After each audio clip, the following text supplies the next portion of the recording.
Hey there, welcome back to the Austrian car guy. Today we're delving into the fascinating story behind the resurrection of my old 350 engine.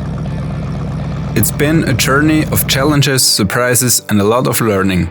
So grab a seat, let's rewind and dive into the heart of this automotive adventure.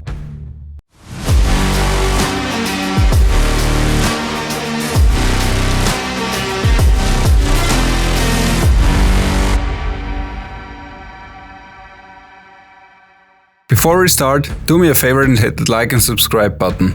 And now let's rev into the details. Let's talk about how this engine came into my possession.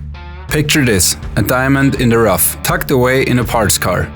I stumbled upon it through a classic car forum, a place I rarely visited back then. Pure luck led me to a deal that seemed too good to be true. The seller mentioned the engine turned fine, but wouldn't start.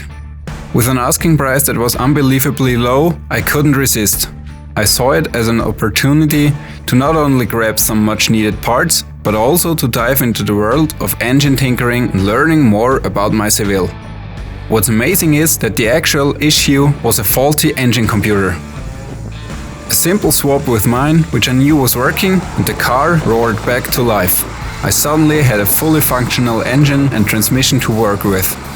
After salvaging what I needed for my car, it was time to say goodbye to the rest of the parts car. Unfortunately, severe rust dedicated its fate. It was a bittersweet farewell, but my limited space left me with no other choice.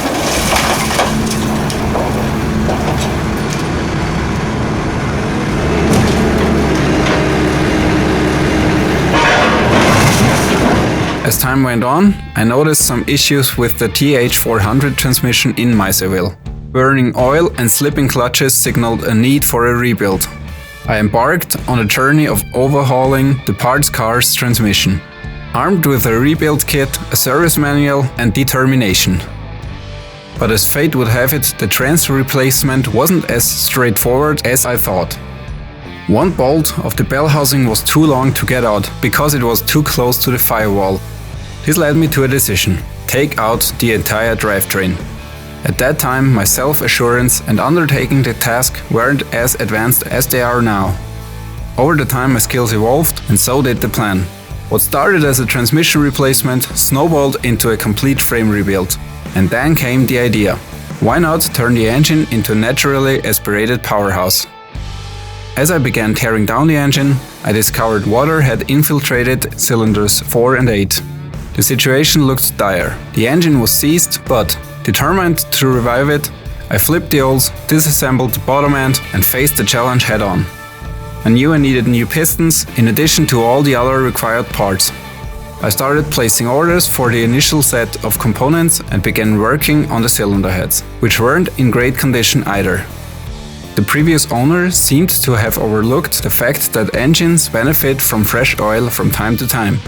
The heads were excessively dirty, making it a lengthy process to clean them thoroughly. Similar to cylinders number 4 and 8, the intake and exhaust valves of these cylinders were entirely rusty.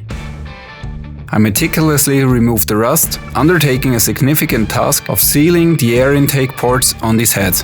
Due to excessive rust, I encountered a challenge when one of the line screws snapped during the removal process.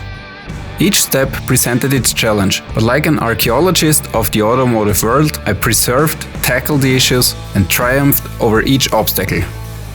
Now let's talk about a shipping mishap, a comedy of errors that saw parts shipped to the wrong town. The journey of the missing parts turned into a saga. But in the end, luck favored me and everything fell into place. During the shipping saga, more on that in another video, I dingle-ball honed the cylinders, not achieving perfection but embracing the learning process. The whole rebuild became a canvas for experimenting and learning from mistakes. And as you've seen in my engine rebuild series, it runs like a dream now. And that, my friends, is the incredible journey of resurrecting this Oldsmobile 350 engine. From a parts car find to overcoming rust and shipping mishaps. It's been a ride filled with highs and lows. If you've missed any parts of my rebuild series, check out this playlist. And if you enjoyed this recap, hit that like button, share your thoughts in the comments and of course, subscribe for more Cadillac Seville adventures. The road ahead is promising and I can't wait to share it with you. Thanks for joining me on this nostalgic journey. Tschüss, drive safe and stay passionate, my friends. See you in the next episode.